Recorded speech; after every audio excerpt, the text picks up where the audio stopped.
afternoon, everyone. It's Liam here, back for the MU review after a, I would say frustrating, more than anything, 1-1 draw with Chelsea. I'm joined by my mate, Jamie Patel. Jamie, how are you doing today? Doing alright, except for the Diego Costa late equaliser there. Do we just want to jump the gun and talk about that? Because let's be honest, okay? Because the game management of our club in that situation was absolutely diabolical. We have never been a team to concede sloppy last-minute goals, and we've done it twice away from home in the last month now. We've dropped 2 points at Newcastle, we've dropped 2 points today, and I don't know what it is about Chelsea, but we just cannot beat them in the Premier League. And it's a similar situation to the Southampton game where Januzaj comes on and he concedes a free kick first off, and then they score late on. Austin with the header. I mean, it's very similar to what Memphis had done today when he came on. Gives the ball away when he should have just given it to Schneiderlin and maybe held it up. And then Chelsea come back the other way and they score. It's poor game management. When he's bringing on Memphis Depay for Jesse Lingard, he's sort of thinking, okay, whatever, he wants to see the game out, but we don't need a goal. You don't need to bring Memphis Depay on if you're 1-0 up. You brought on Morgan Schneider. I'd have brought on Paddy McNair. Just stick him back there, have another body behind him, and that would have really, So as far as the game itself goes, I thought we had a really bright start. When we were coming in the game, I was sitting here in my seat buzzing, bouncing up and down, thinking, "Oh my God, we're gonna stick it to Chelsea in this game." But we didn't get a goal. In the first 20 minutes, Martial had an insane shot, which Courtois saved. But I feel like the real difference for United, at least from my perspective, is the reason we're starting to play with a lot more fluidity is that we've got two fullbacks who are in decent form in Cameron Borthwick-Jackson and Matteo Darmian. Darmian and Shaw at the start of the season were both in solid form, and that was why we were getting results. But then Shaw breaks his leg, and Darmian has a couple of spells of injury, and he struggled to get his form back. And all of a sudden, we had that middle part of the season where we couldn't do anything right. Yeah. So now we're at a point where Darmian has found his form again. I thought he was absolutely fantastic today, and CBJ, 19, just turned 19 on Tuesday when he crossed the ball in for Jesse Lingard's opener, and he's done it again for Jesse Lingard's opener today. Yeah.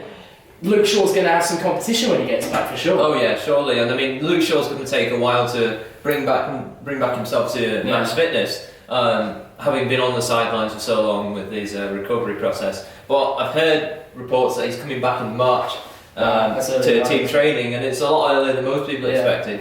He is an outside shout, obviously, for England's European hopes, but Cameron Borthwick-Jackson, if he continues his form, he might have a shout at Roy Hodgson as well. Yeah, to be honest, at this point, the England squad's never been more wide open. We're going a bit off topic here, but I don't really care. I like talking about England, especially when we're leading up to a big tournament. Oh yeah. And you sort of, the team doesn't pick itself like it has in previous years. You've got a lot of young players coming through, and you sort of wonder about the starting 11 as well, when you've got players like Kane and Vardy, who are both playing in fantastic form. They're both going to start. You'll probably start Kane and Vardy off the bench, but having those kinds of options for England is always good. And I think that Luke Shaw I think Euros are going to come too soon for him. I would love to see him maybe make a few substitute appearances before the end of the season, just to kind of re-establish him back in the team. Then let him go off for the summer, have the summer off, really work on his fitness and get himself back to the top of his game, because this is a massive injury, but it's one that you can recover from when you're as young as Luke Shaw is. So, absolutely. Yeah, we definitely need him full fitness for next season. As far as the rest of the game, moving into the second half, I really thought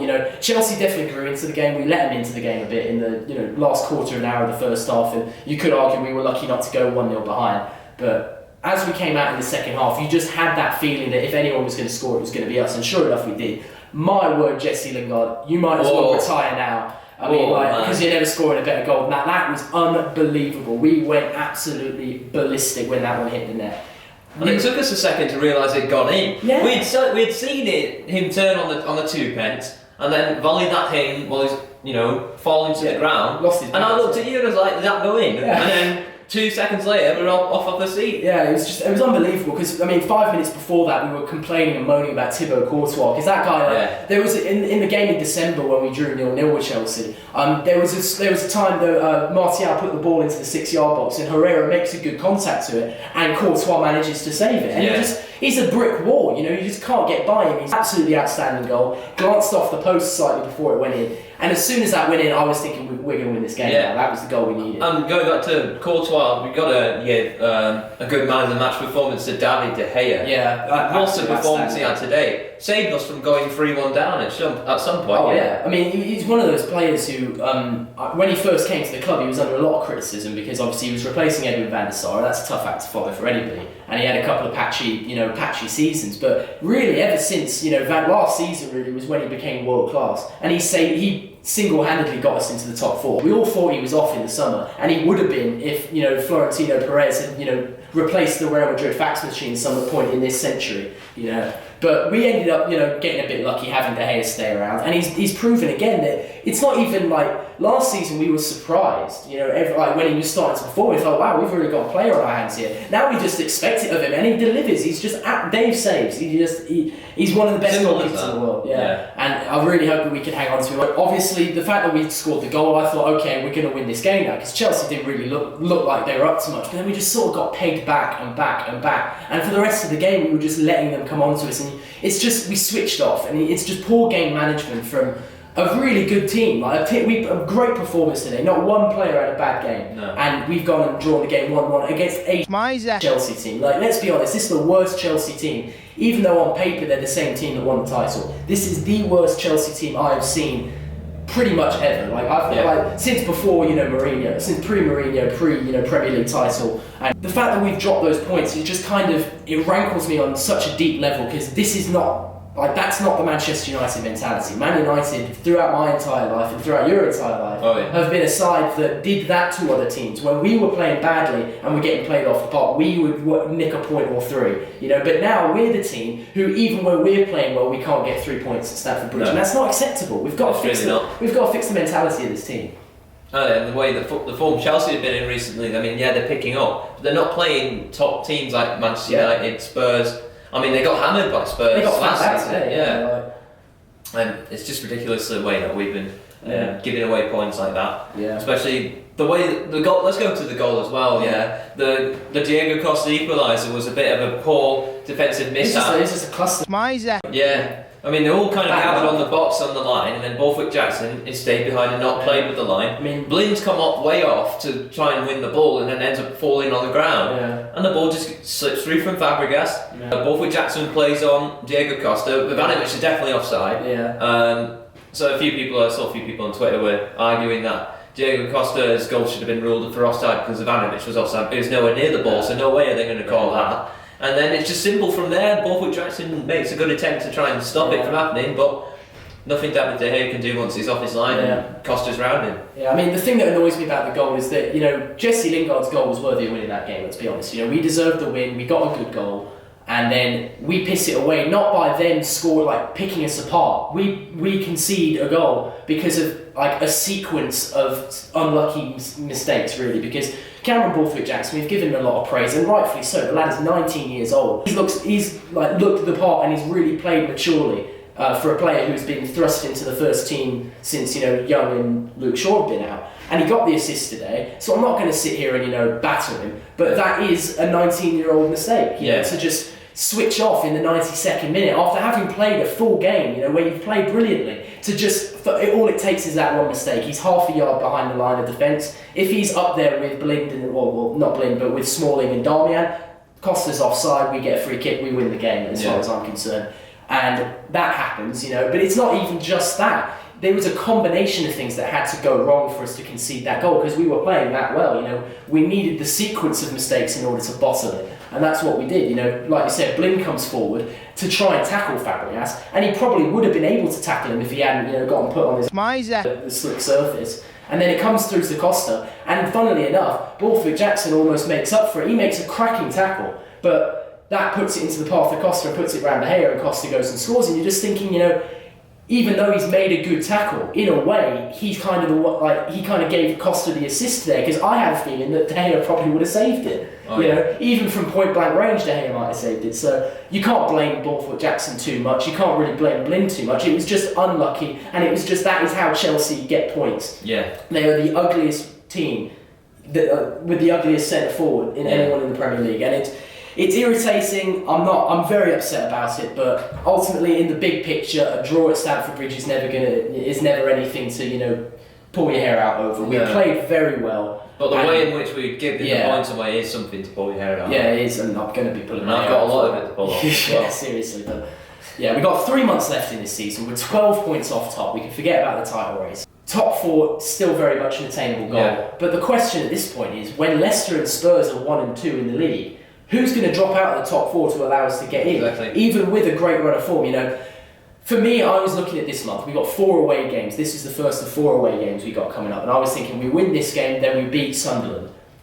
At that point, because next weekend, like I've mentioned to you, the top 4 are all playing each other, which means that at least 2 of them are dropping points, maybe all of them are dropping points. Which meant that if we could have won today, we would have been 4 points behind City. Going into that game, we could then beat Sunderland in the early kick-off on Saturday, be 1 point behind City, and then City would have a game against Spurs, Arsenal have a game against Leicester, So we've made up a lot of ground in that situation. But now, we're 6 points behind City, even if we beat Sunderland and City lose, we're 3 points back. And let's be honest, are City going to drop out of the top 4? No, they're too good. They're too good. We need one of the teams like Arsenal or Spurs or Leicester. We need one of them to bottle it at this point, because we've really shot ourselves in the foot and taken ourselves out of the title race and out of the race for the top 4 in a sense. We're not quite as bad as Liverpool, but this is an issue, And where do you see it going for the next 3 months? Do you see us going on a 10-match winning run and breaking into the top 4, or do you see maybe Leicester or Spurs or Arsenal dropping off?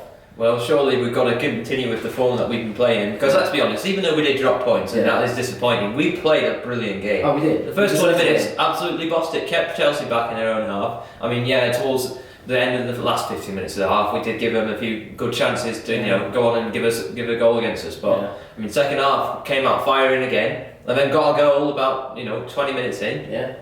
And then we bossed it at the end. But I mean, overall of the match, we played a brilliant game. We outplayed Chelsea and we bossed them. But and going back to the last couple of games, against Derby and against Stoke, we absolutely bossed the teams. So if we play like that and we just don't make these small defensive errors, we can go on a good run. I don't know about 10 games, maybe 3 or 4 games, but it's all about just keeping positive play and playing this momentum that we've had. I mean, it's kind of slowed down a bit now with the result that we got today, and it's a bit demoralising. You can hear with Jesse Lingard's post-match interview, just sounded disintegrated after he scored a wonder goal. Yeah, but it felt like a defeat, in that sense. But no, I agree with you. I mean, ultimately, we can't control other teams' results. We can only control our performances, and to a certain extent, through that, our results. I think we deserve to win today. I think that's been well established. But we move on. And my only concern now is that the momentum that we had built up after beating Derby, after beating Stoke, if we'd beaten Chelsea today, we're keeping it rolling. But now that we've drawn in that fashion, I just worry that we're going to start going back to our old ways again. That is my biggest concern, is that not the result, not the one-off, fact that we've dropped 2 points, but the fact that the momentum that we have worked so hard to regain after a terrible couple of months, in December and January, it could be gone now. So I just want to make sure that, starting with the Sunderland game next week, it's going to be a tough one. Going away to Sunderland is never easy, But if we play like that and we play to us, we should blow them off the park. And if we can get back on track, beat Sunderland, we can then go off. We then have 3 games outside of the Premier League. We've got the home and away tie against Midtjylland, and we've got the away tie against Shrewsbury. If we can then go, beat Sunderland next week, go into that with a bit of momentum, we need to focus on the Europa League, because that's another thing. I've heard so many United fans, I've said it on my reviews before, who decide that the Europa League is not worth our time because we're too good for the Europa League, the Champions League. What a load of bollocks that is. It's what a load of bollocks. The reason we're in the Europa League is because we're not good enough for the Champions League. But the main concern I have, I understand people calling it a Mickey Mouse Cup and all that sort of thing, but the stakes for the Europa League are more than just winning a European trophy. The winners of the Europa League go directly into the Champions League group stages next season. The team that finishes 4th is not even going to go directly into the Champions League group stages next season. And the way that this league is shaping up, like we said, it's looking like it's going to be more and more difficult for us to get into the top 4. We need to put all guns to the pump, to get ourselves through into the Europa League. And it's going to be a tough competition to win, but it's winnable for a club like us, and we just need to focus on it. We're definitely one of the stronger teams that are in the competition, so why not? I mean, I would say that we're right up there. Spurs are in it. Dortmund are one of the better teams. You've got teams like Fiorentina who are doing it. And when you come up against those teams, you're going to have difficulty. Midtjylland, right? They knocked Southampton out in the qualifying round. the Danish champions should not knock us out of any competition. So if we can get a run going in that competition, we beat Shrewsbury, which if we don't, I might hang myself. Then we're through to the quarterfinals of the FA Cup, and you're sort of thinking, yeah, we've had a lucky draw in the FA Cup. But if we end this season, personally, if we end this season in 5th in the Premier League, but we win the Europa League and the FA Cup, I consider that a successful season. Oh yeah. Because I mean, if you're in the Champions League, it doesn't matter how you get there. The means justify the ends, or the ends justify the means, as far as I'm concerned. You're in the Champions League. You've won a couple of trophies. You've gone to Wembley. You've had a good year, even with all of the nonsense surrounding Van Gaal and Mourinho and all this kind of stuff. If we can win a trophy and get ourselves in the Champions League, but in any way, I'll be satisfied. Yeah, and the thing is, if Van Gaal does win a trophy, I still see him going. Oh yeah, I still see him going. I still see possibly Mourinho coming in. I think Ryan Giggs maybe is like an interim until they find someone. But it's Ed Woodward's stupid business deals. What's not going to get us a Mourinho or top quality manager? It's the reason we didn't get Pep Guardiola. Yeah, it's the Glazers and Ed Woodward and all this stupid board. They don't know what the hell they're doing. Yeah, we've got Man United brand tyres, we've got Man United brand aeroplanes, but we don't have Man United brand players. And we've just signed a new deal with 20th Century Films. So. Nice one. We'll have a film about our crap players, but great, brilliant. Awesome. We can have a film about how good we used to be before all this bollocks about the reminiscing about the past. But we can't become Liverpool. That's my only. We cannot become Liverpool. I just don't even want to think about it. That, please. Yeah, as far as that, I think Van Gaal's gone. I think he understands that. Ultimately, the thing about Man City is their club, say what you want about them, they are a very well-run club. Their owners who took over came in with a mission and they are achieving it. They're hitting every milestone that they're trying to hit. And when they went to replace Roberto Mancini, they didn't only know that they were going to get Pellegrini, they knew they were getting Guardiola in 2016. 3 years ago, 4 years ago, they knew they were getting setting it up as well. They knew they were getting it all set up, exactly. And you're sort of thinking, when we brought in Moyes, we were assuming, wrongfully, that he was going to be our manager for the foreseeable future. But once Moyes left, the succession plan became Van Gaal for 3 years and then we'll see. That's not a succession plan. I mean, obviously the idea was that Giggs was going to take over, but how can you make that your succession plan if you're a club like Man United? I love Ryan Giggs, I do, but he needs to go and be a proper manager somewhere. Look at Gary Neville in Valencia. He is doing a poor job right now. But just because you're a top player doesn't make you a top manager. I personally think Gary Neville will be a top manager when he manages in a country where he speaks the language and can actually communicate with his players. I think that taking the Valencia job wasn't very smart on his part. But at the same time, if Ryan Giggs can go out to another Premier League club, they'll be queuing up to have him as their manager. Swansea is what they've been trying to go for him. Exactly, yeah. And so I'm sitting here thinking, all right, what we need a plan for the future. And in my eyes, Jose Mourinho is the way to go. I don't necessarily think he's the perfect candidate, but he's the only one on the market at this point that will inspire anybody in our team. You can't bring in, Mark Hughes or Ryan Giggs or, really anybody but Mourinho who is available right now and say, right, United are going to challenge for the title. That's a Spurs appointment. That's a Liverpool appointment. That's not an appointment. And even Liverpool have got a top manager in club. So we need to have a top manager, and he's the only one available. So I say go for it. Well, the reports with Mark Hughes, I just see that as being another, David Moyes, a really good manager, but with average players, not with Man United players. So Well, anyway, we've pretty much dissected everything about the game, the club, and beyond. I've enjoyed having someone to actually talk to as opposed to just talking to myself. So thanks for joining me. Man of the match, as far as I'm concerned, was Matteo Darmian. Do you have any different opinions on that? I did say earlier David De Gea. I'm going to stick with that. I mean, he saved us from probably losing the game. Yeah, no, I think that's fair.